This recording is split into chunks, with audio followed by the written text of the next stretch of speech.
사사기 3장은 사사기의 내용 중에서 아주 중요한 사건을 기록하고 있습니다. 에훗에 대한 내용인데요. 오늘 이 에훗을 통해서 우리가 함께 은혜 나누길 원합니다. 제가 어렸을 때 지금과는 조금 다른 사회적 분위기였습니다. 왜냐하면 제가 초등학교 다닐 때 장난이 있었는데, 좀 지금 생각해도 조금 심했다라고 생각하는 장난이 있는데, 그 장난이 오늘 이 대한민국의 2002년도에 2020년도에 한다면 범죄로 여겨지는 장난이 하나 있습니다. 아마 저와 함께 학교를 다니셨던 분들은 아실 텐데, 아스케키라는 장난이 있습니다.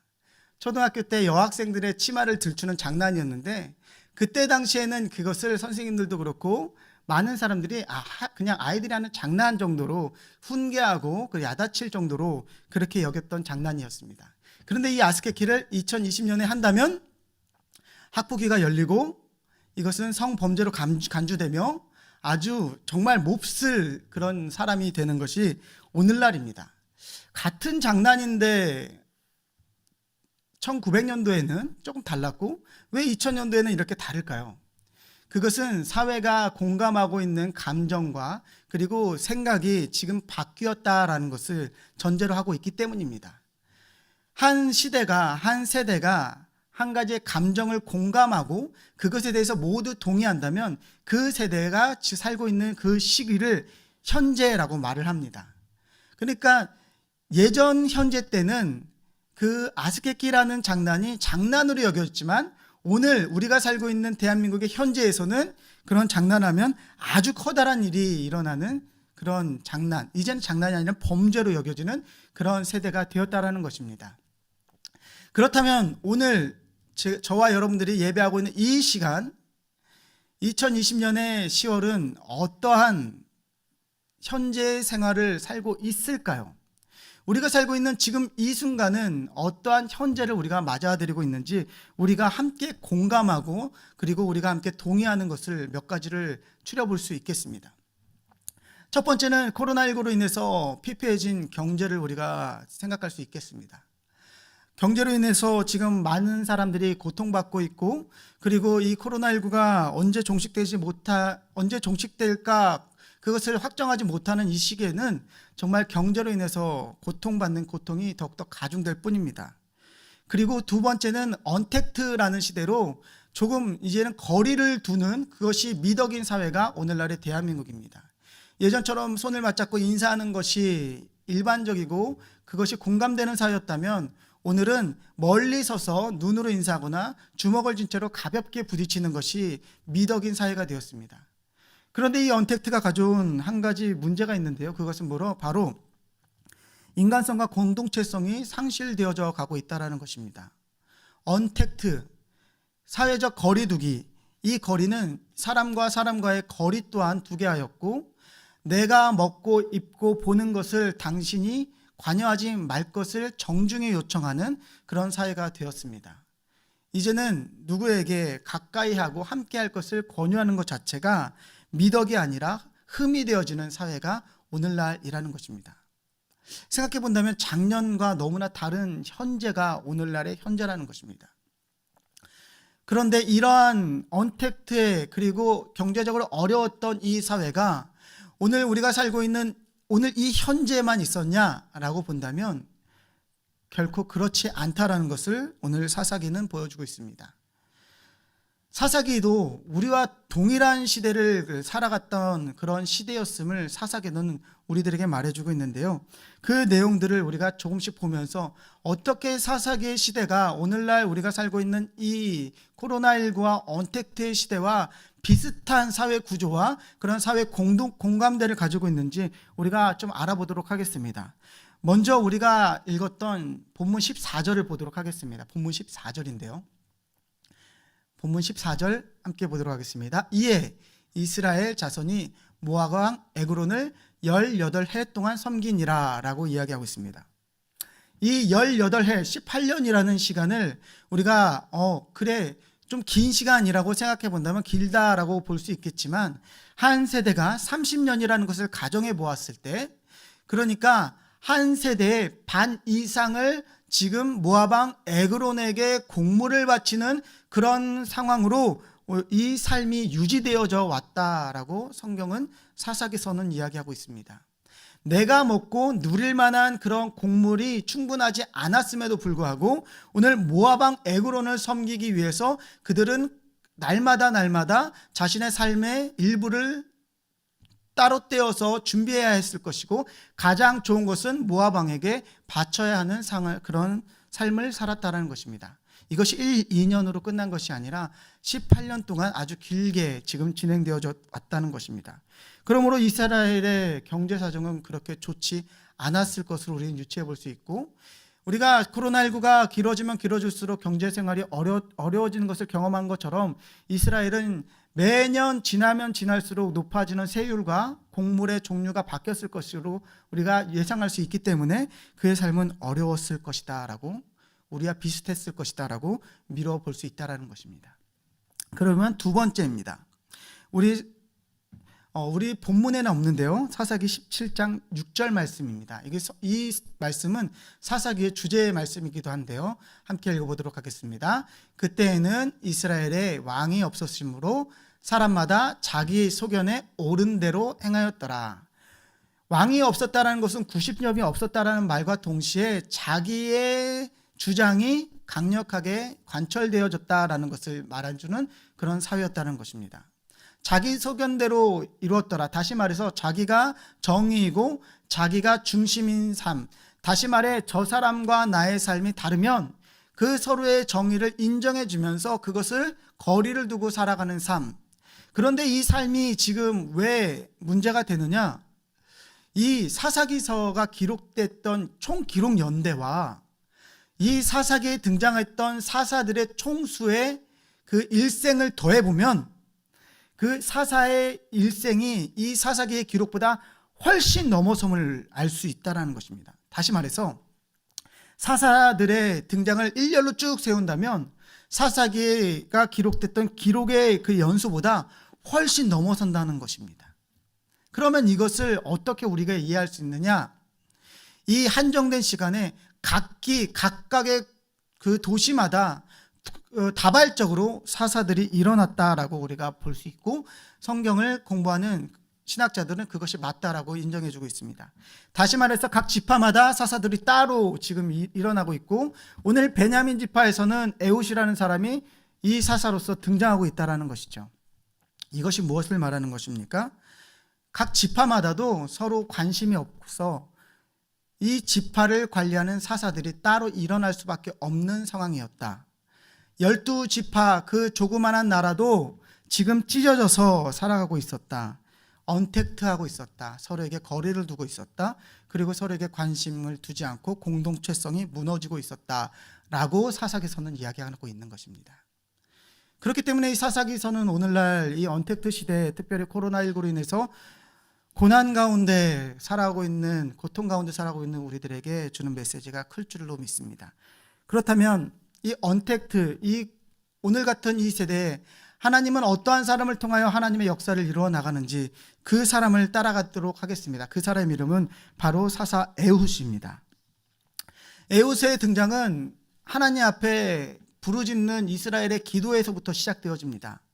너무나 힘든 삶을 살았던 이스라엘은 하나님 앞에 부르짖음으로 하나님 우리를 살려 주옵소서라고 각자의 자리에서 각기 기도하였습니다. 그러니까 에훗의 등장은 어느 날 짠 하고 나타난 것이 아니라 하나님의 사람들이 그 자리마다 기도함으로써 그의 삶을 유지하고 있을 때 그 기도를 들으신 하나님이 지금 한 사사를 일으켰는데 그 사사의 이름이 에훗이라는 것입니다. 그런데 에훗이 등장하자마자 사람들에게 와 에훗 당신이 우리들의 사사입니다 라고 환영받았던 것이 아니라, 에훗이 등장했을 때 이스라엘 사람들은 지금 이 사람이 뭐지? 라는 반응으로 지금 이 에훗을 맞이할 수밖에 없었다라는 것이죠. 왜 그렇습니까? 그는 지금 한 가지의 특징을 가지고 있는 사람이기 때문입니다. 우리 본문 15절을 따라가도록 하겠습니다. 본문 15절입니다. 함께 읽어보도록 할까요? 시작. 이스라엘 자손이 여호와께 부르짖음에 여호와께서 그들을 위하여 한 구원자를 세우셨으니 그는 곧 베냐민 사람 게라의 아들 왼손잡이 에웃이라. 여기까지 보도록 하겠습니다. 그의 출생에 대해서 성경은 무엇이라고 얘기하냐면 베냐민 사람이다. 그리고 그는 왼손잡이다 라고 이야기하고 있다는 것이죠.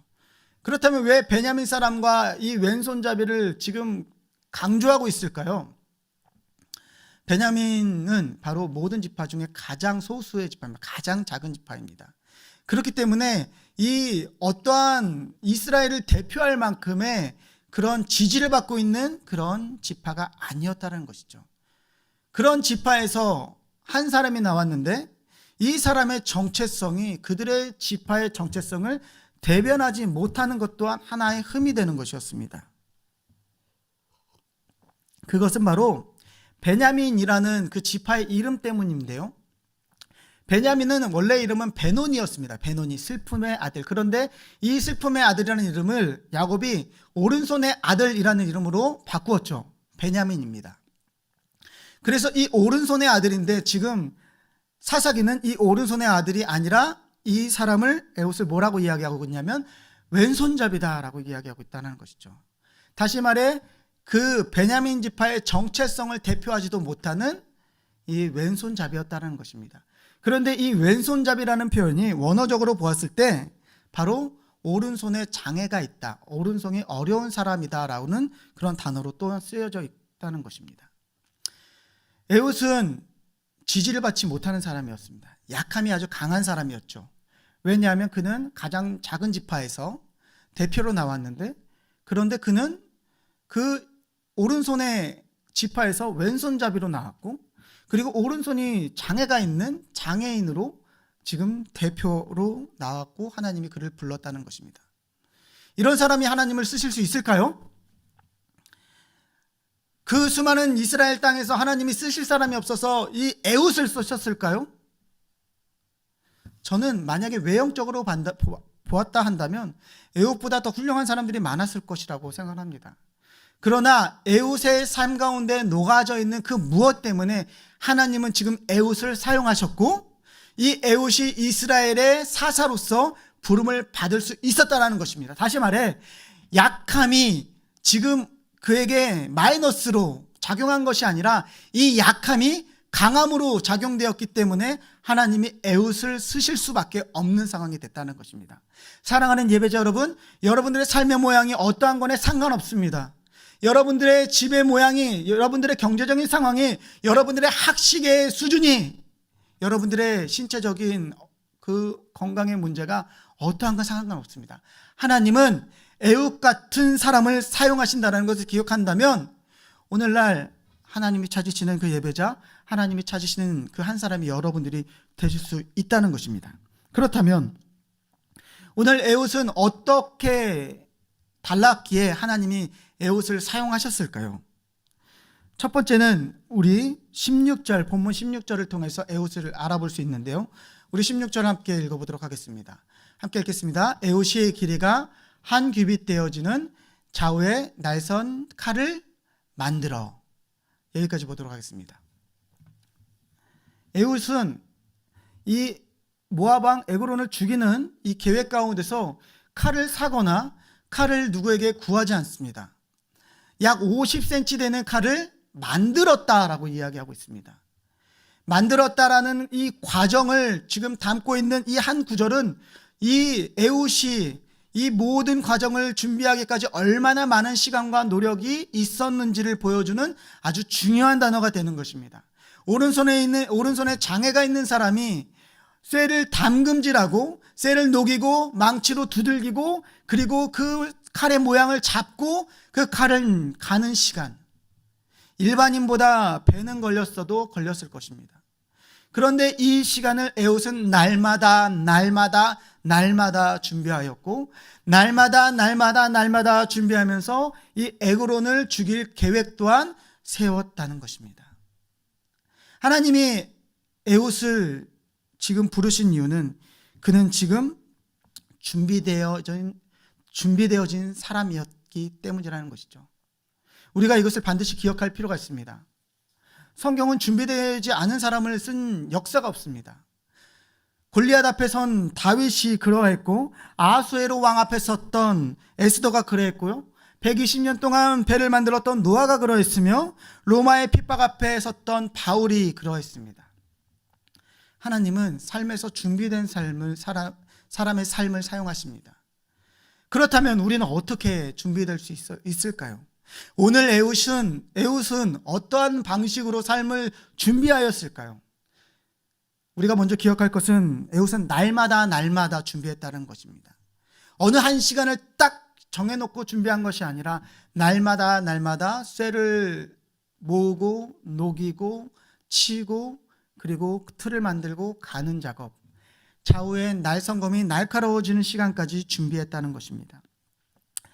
사랑하는 성도 여러분, 준비는 거창한 것이 아닙니다. 준비는 우리들의 삶 가운데 녹아져 있는 것이 바로 준비입니다. 우리는 준비하면 어떠한 아이템을 구하고 만들고 그것을 차리고 그것을 사고 구비하고 이런 것들이라고 생각하지만, 성경이 말하는 준비함은 두 가지를 이야기하는데요. 첫 번째는 앞서 말씀드렸듯이 날마다 삶으로 녹여지는 그런 삶의 모양, 삶의 태도라는 것입니다. 그렇다면 오늘날 우리가 가질 수 있는 삶의 태도는 무엇이 있을까요? 하나님 앞에 기도하는 것, 하나님 앞에 찬양하는 것, 하나님 앞에 우리가 날마다 하나님의 곁에 있음을 묵상하는 것, 이것을 우리가 아무것도 아니다라고 생각할 수 있겠지만 사실 이것이 그리스도인에게 가장 강력한 무기임을 여러분들 기억해 주시기 원합니다. 이스라엘의 많은 지파의 사람들이 칼 만들지 못해서 만들지 않았을까요? 그들에게 기술이 없어서 칼을 만들지 않고 에그론에게 속박되어져 있었을까요?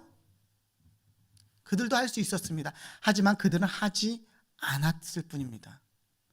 우리도 성경 말씀 읽는 것 중요하고, 그리고 기도하는 것 중요하고, 찬양하는 것 중요하고 알죠. 그렇지만 아는 것과 행하는 것은 이렇게 커다란 차이를 가지고 있다는 것을 오늘 에훗은 보여주고 있습니다. 또한 두 번째, 준비한다는 것은 단정함을 이야기하는 것입니다. 단정함이라는 것은 하나님 앞에 서 있다라는 것을 인식하는 삶입니다. 우리가 예배에 나아올 때 지금 여러분들은 지금 어디에 앉아 계십니까? 지금 컴퓨터 모니터 앞에 앉아 계실 수 있고 스마트폰 앞에 앉아 있을 수 있습니다. 그러나 그것은 누구나 할 수 있는 것이죠. 에훗은 그의 삶이 하나님 앞에 서 있음을 기억하고, 그렇기 때문에 하나님 앞에서 내가 언젠가 쓰임받을 것인가를 확신하며 준비했던 사람이라는 것입니다. 오늘 여러분들은 스마트폰 앞에, TV 앞에, 컴퓨터 앞에 앉아 있는 것이 아니라 하나님 앞에 앉아 있음을 기억해 주시길 원합니다. 그렇다면 잠옷이나 목이 늘어진 티셔츠나 준비되지 않는 모양으로 하나님 앞에 예배한다는 것은 어쩌면 우리는 준비되지 않았습니다 라고 말하는 것과 동일한 것일 것입니다. 사랑하는 성도 여러분, 예배는 하나님 앞에 있는 것입니다. 여러분들의 몸과 마음을, 여러분들의 옷의 매무새를 조금 고쳐서 예배에 준비할 수 있는 그런 에훗의 모습, 그런 에훗의 삶의 태도를 배울 수 있기를 소망합니다. 그러나 에훗이 이렇게 준비했을지라도 에훗은 여전히 왼손잡이였고 장애인이었고 그리고 어려움만 가지고 있었던 약한 사람이었습니다. 이런 사람을 지금 하나님이 사용하신다라고 이야기하고 있습니다. 그런데 그렇다면 하나님은 이 에훗을, 이 계획을 가지고 있었던 이 에훗을 사용하셨던 결정적인 이유는 무엇이었을까요? 그가 준비되었음과 함께 동시에 에훗이 보여주고 있는 하나의 태도가 있는데, 그것은 바로 에훗의 용기였습니다. 우리 본문 13절을 함께 보도록 하겠습니다. 13절입니다. 함께 읽어볼까요? 시작. 에그론이 암몬과 아말렉 자손들을 모아 가지고 와서 이스라엘 쳐서 종려나무 성읍을 점령한지라. 에그론은 혼자 지금 이스라엘을 다스리고 있는 것이 아닙니다. 에그론은 모압과 암몬과 함께, 그리고 아말렉과 함께 3개국 연합군이 지금 차지하고 있는 것입니다. 흔히 말해서 미군만 상대해도 힘든 상황인데 일본군과 중국군이 같이 들어와 있다라고 생각하면 진퇴양난이고 힘든 삶이 지금 있다라는 것이 지금 이스라엘의 상황입니다. 3개국을 가장 작은 지파가 상대해야 되는 상황인 것이죠. 그런데 지금 이 3개국을 상대하겠다라고 칼을 준비한 사람이 바로 에웃입니다. 그는 용기를 가지고 그를 상대할 준비가 되었습니다. 그리고 공물을 바치러 가는 이 일을, 자기에게 맡겨진 이 일을 자신이 감당하겠노라라고 이 일을 감당합니다. 그런데 이 에그론을 만나러 가는 과정을 성경은 이야기하고 있는데, 에그론을 만나는 과정에 많은 신하들이 그와 함께 있었다라고 성경은 이야기하고 있습니다. 다시 말해서 그의 삶, 그 에그론의 삶의 주변에는 수많은 무장들이 있었을 것이고 그를 보호하는 보디가드도 있었을 것이다 라고 성경은 이야기하고 있습니다. 뿐만 아닙니다. 그를 보호하고 있었던 하나의 방, 오늘 다락으로 말하고 있는 하나의 또 좁은 방, 에그론을 상대하려면 어렵고 좁고 좁은 길로 들어가야 하는 그런 길을 선택해야 되는 것이 에웃의 선택이었습니다. 그런데 에웃은 그 수많은 병사들을 뚫고 그리고 신하들을 지나서 아주 좁은 방으로까지 들어갈 것을 용기 내었고 그것을 지금 진행하고 있습니다. 그런데 이 용기가 가지고 나오는 아주 놀라운 일이 하나 발생하는데요. 우리 17절 말씀을 보도록 하겠습니다. 17절 말씀입니다. 곡물을 모압 왕 에그론에게 바쳤는데, 지금 이제부터의 시점은 에웃의 시점입니다. 에웃은 이 에그론을 무엇이라고 이야기하고 있습니까? 에그론은 매우 비둔한 자였더라, 무서운 자였더라, 두려운 자였더라, 그가 힘 있는 능력 있는 자였더라라고 에웃이 지금 그의 시각으로 보는 것이 아니라 그가 아주 비둔하였다. 와, 이거 아무것도 아니네? 라고 보게 했다는 것입니다.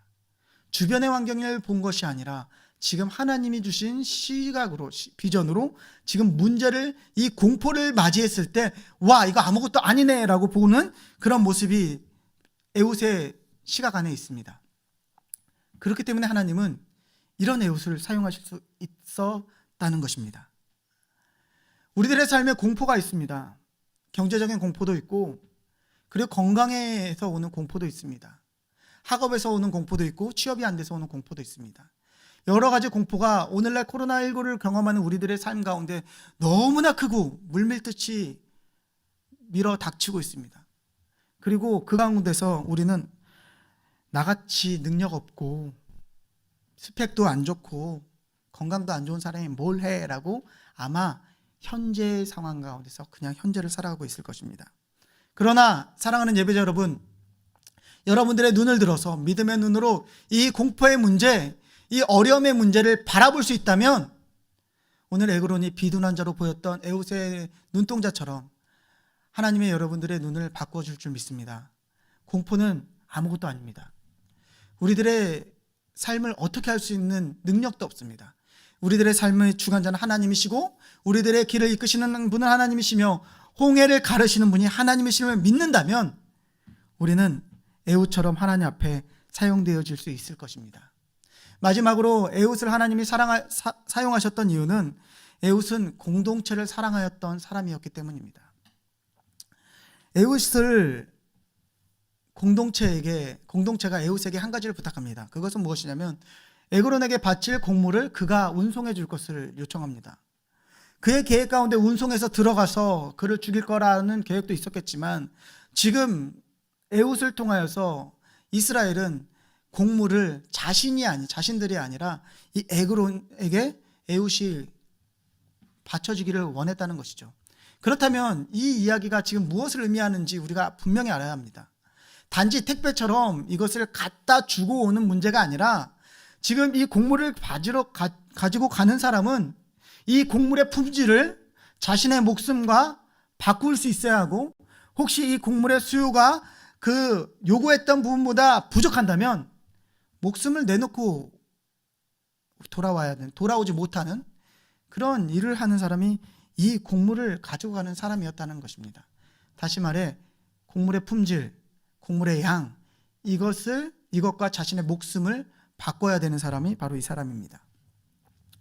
에웃은 이 일을 감당합니다. 그리고 감당할 뿐만 아니라 이 곡물을 바치자마자 어떠한 일을 하냐면 자신과 함께 했던 사람들을 돌려보냅니다. 그리고 자기는 돌 뜨는 곳에부터 돌아가서 자신의 계획을 실행하죠. 왜 그랬을까요?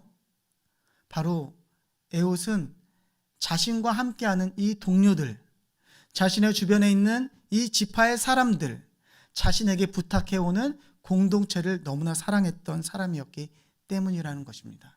그는 목숨과 자신의 공동체를 바꾸었다라고 볼 수 있다는 것이죠.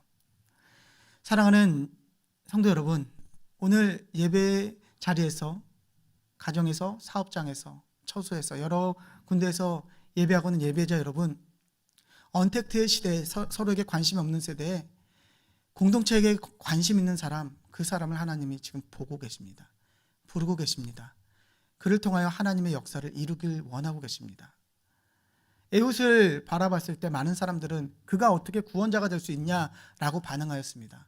왜냐하면 그는 베냐민 지파, 아주 작은 지파의 사람이었고 오른손의 아들이라는 이름의 베냐민 지파에서 그의 정체성을 잃은 왼손잡이였기 때문입니다.